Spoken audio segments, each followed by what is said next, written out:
प्रधानमंत्री ने कहा कि तुर्की और सीरिया में भारत की कार्रवाई ने पूरी दुनिया का ध्यान आकर्षित किया। ऑपरेशन दोस्त में शामिल जवानों से प्रधानमंत्री ने की बात।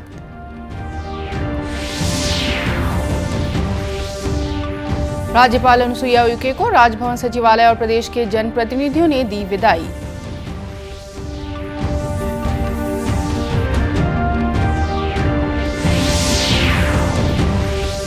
राजनांदगांव के बोरतलाव थाना क्षेत्र में माओवादी हमले में 2 जवान शहीद। गार्ड ऑफ ऑनर के बाद गृहग्राम भेजा गया पार्थिव शरीर।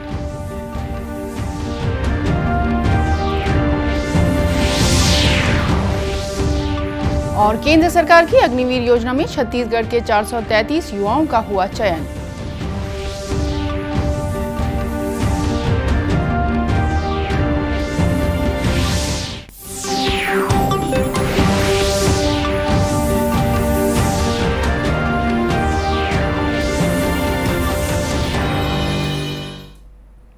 नमस्कार, आप देख रहे हैं दूरदर्शन समाचार। मैं हूं रेहाना। अब समाचार विस्तार से।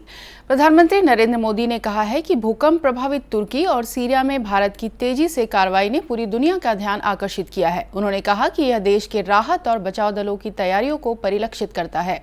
श्री मोदी तुर्की और सीरिया में चलाए गए ऑपरेशन दोस्त में शामिल जवानों से बातचीत कर रहे थे।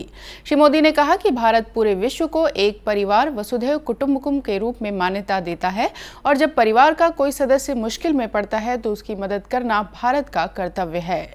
अपनी मदद खुद कर सकता है तो आप उसे सेल्फ सफिशिएंट कह सकते हैं, लेकिन जब कोई दूसरों की मदद करने में सक्षम होता है तो वो सेल्फलेस होता है। ये बात व्यक्तियों पर ही नहीं बल्कि राष्ट्रों पर भी लागू होती है। इसलिए भारत ने बीते वर्षों में सेल्फ सफिशिएंसी के साथ साथ सेल्फलेसनेस की पहचान को भी सशक्त किया है। तिरंगा लेकर हम जहां भी पहुंचते हैं वहां एक आश्वासन मिल जाता है कि अब भारत की टीमें आ चुकी है, तो हालात ठीक होना शुरू हो जाएंगे। देश आश्वस्त है, लेकिन हमें यही नहीं रुकना है। हमें आपदा के समय राहत और बचाव के अपने सामर्थ्य को और अधिक बढ़ाना है।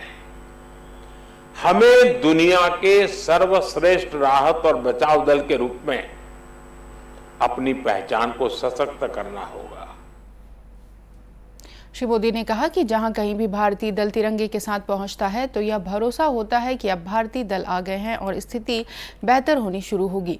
तिरंगे की यह भूमिका यूक्रेन में भी देखी गई। उन्होंने कहा कि ऑपरेशन गंगा आत्मनिर्भरता का उदाहरण है, क्योंकि हमने अपने विद्यार्थियों के साथ साथ अन्य देशों के नागरिकों को भी यूक्रेन से निकाला था।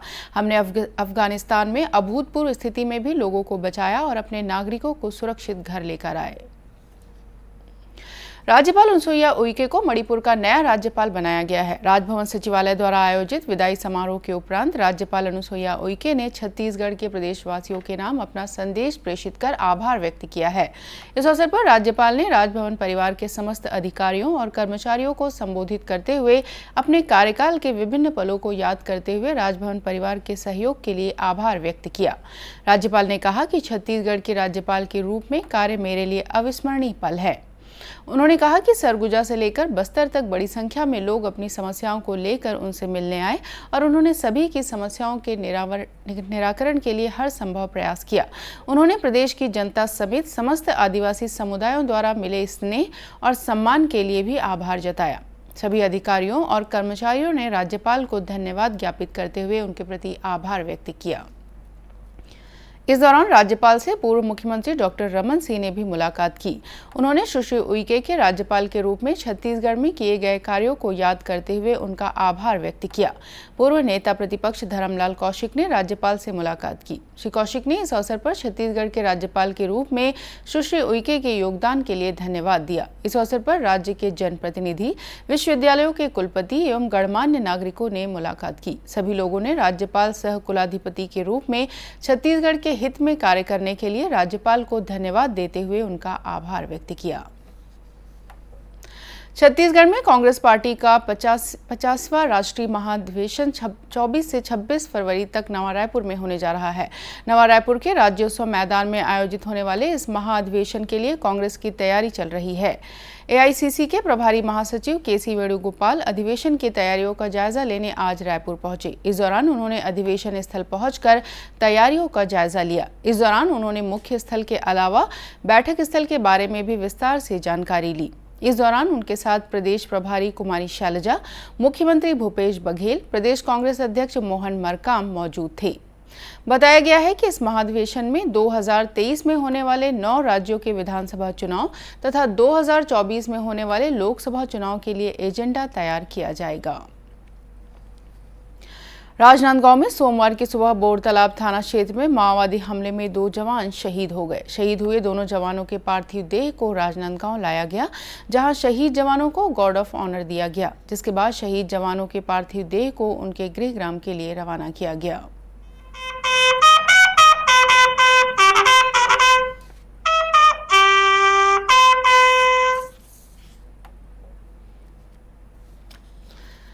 जिले के वरिष्ठ अधीक्षक अभिषेक मीणा ने बताया कि घटना किन परिस्थितियों में हुई है, उस पूरे मामले की जांच की जाएगी। बोरतालाब थाना है, वहाँ से हमारे 2 जवान, जिनमें एक हेड कांस्टेबल राजेश राजपूत और उनके साथ में एक सीएएफ का 21वीं बटालियन का कांस्टेबल ललित समरथ, ये दोनों एमसीपी के लिए निकले हुए थे। और वहीं पे जहाँ पे बॉर्डर है वहीं पे पहले ही नक्सली घात लगा के बैठे हुए थे और इनके वहाँ पहुँचते ही उन्होंने बहुत क्लोज रेंज से फायरिंग करके और इनको दोनों हमारे जवान हैं उसमें शहीद हो गए उस फायरिंग में। और उसके बाद से हमारी टीमें वहाँ निकली हुई हैं। अभी किन परिस्थितियों में ये हुआ और किन कारणों से हुआ, इसकी हम जांच कर रहे हैं और बहुत ही जल्द हम लोग काउंटर ऑपरेशंस लॉन्च करके और उस एरिया को फिर से सुरक्षित बनाएंगे।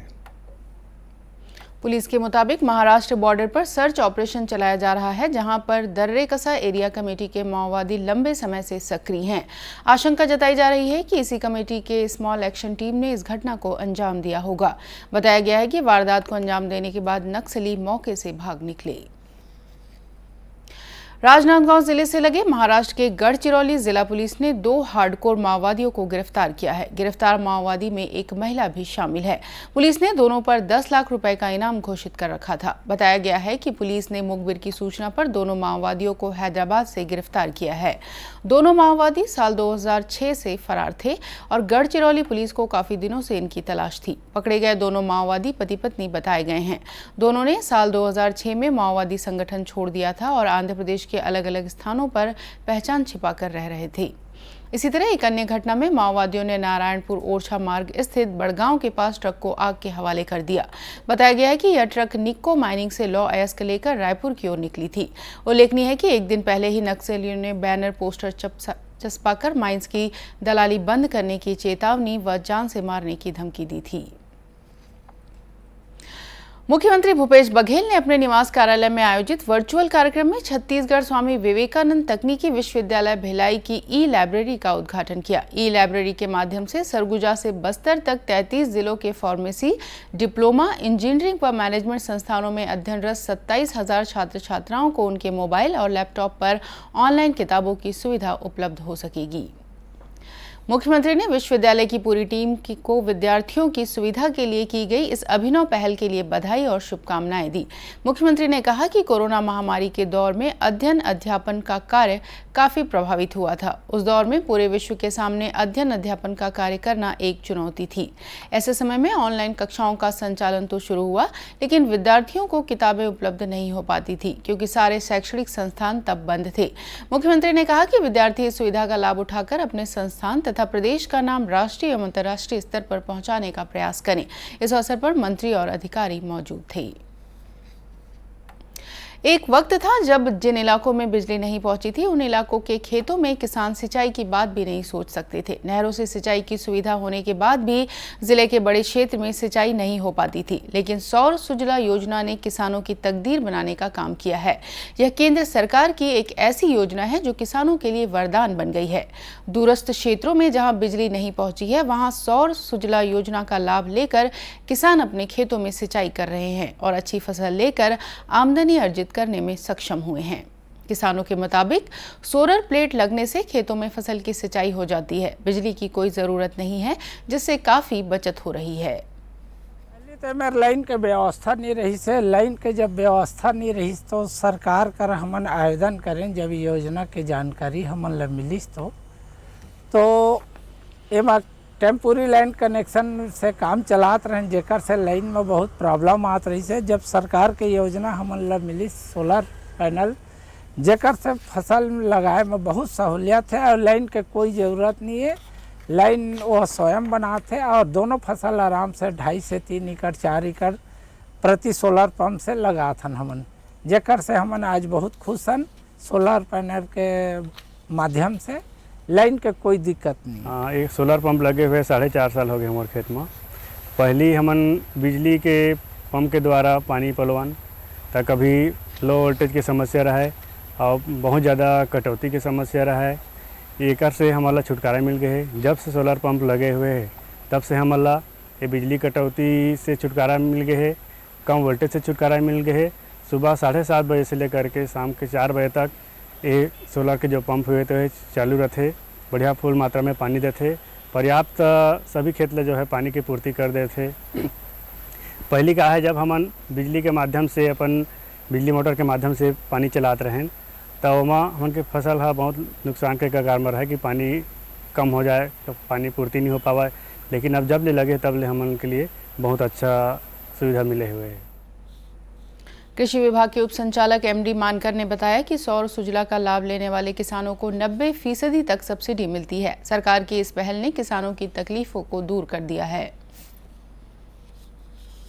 सौर सुजला योजना से किसानों को पहले सौर सुजला नहीं था तो वो फसल नहीं ले पाते थे और सौर सुजला से अभी 93 किसानों के यहाँ इस वर्ष पंप स्थापित कर दिया गया तो वो अपनी फसल ले रहे हैं। इससे निश्चित रूप से किसानों को लाभ हो रहा है। इस योजना के शुरू होने के बाद से पहुंच विहीन दूरस्थ गांव के किसान भी अब आसानी से खेतीबाड़ी का कार्य करने लगे हैं।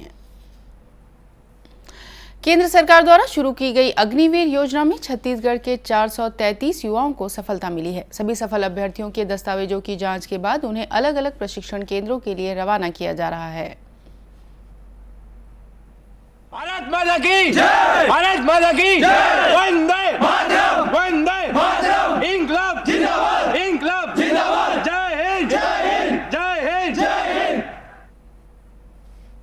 इन सफल युवाओं को 21 से 26 फरवरी तक प्रशिक्षण केंद्रों में भेजा जाएगा। चयनित अभ्यर्थियों ने बताया कि इस सफलता से न सिर्फ उन्हें बल्कि उनके परिवारों को भी काफी खुशी मिली है। अभ्यर्थियों का कहना है कि अभी तक का सफर मुश्किलों भरा रहा है और आगे भी सफर कठिन रहेगा। बहुत खुशी महसूस हो रहा है और हमारा सफ़र बहुत मुश्किल भरा रहा है और आगे भी हम मुश्किल भरा रहेगा और इससे भी बहुत खुशी महसूस है कि ये हमारे घर परिवार सब बहुत खुशी हैं कि हमारा फाइनली इंडियन आर्मी में हो गया सिलेक्शन और आगे सफ़र हमारा कठिन रहेगा ये भी हमको मालूम है और सर बहुत खुशी महसूस हो रही, गर्व महसूस हो रहा। वर्दी पहनने का मेरा सपना पूरा हुआ है। बहुत से लड़के अनफिट हो गए, मैं अपनी काबिलियत पे भर्ती हुआ हूँ अग्निवीर पे। मैं बहुत गर्व महसूस कर रहा हूँ। बताया गया है कि सभी अभ्यर्थियों को 28 फरवरी को प्रशिक्षण केंद्र में आमद देनी होगी और 1 मार्च से इनका प्रशिक्षण शुरू हो जाएगा। और अंत में मुख्य समाचार एक बार फिर। प्रधानमंत्री ने कहा कि तुर्की और सीरिया में भारत की कार्रवाई ने पूरी दुनिया का ध्यान आकर्षित किया। ऑपरेशन दोस्त में शामिल जवानों से प्रधानमंत्री ने की बात। राज्यपाल अनुसुईया उइके को राजभवन सचिवालय और प्रदेश के जनप्रतिनिधियों ने दी विदाई।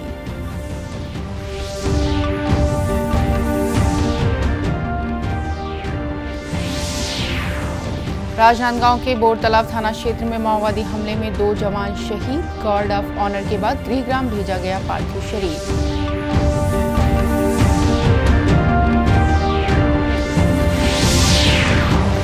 और केंद्र सरकार की अग्निवीर योजना में छत्तीसगढ़ के 433 युवाओं का हुआ चयन। और इसी के साथ ये समाचार बुलेटिन समाप्त हुआ। नमस्कार।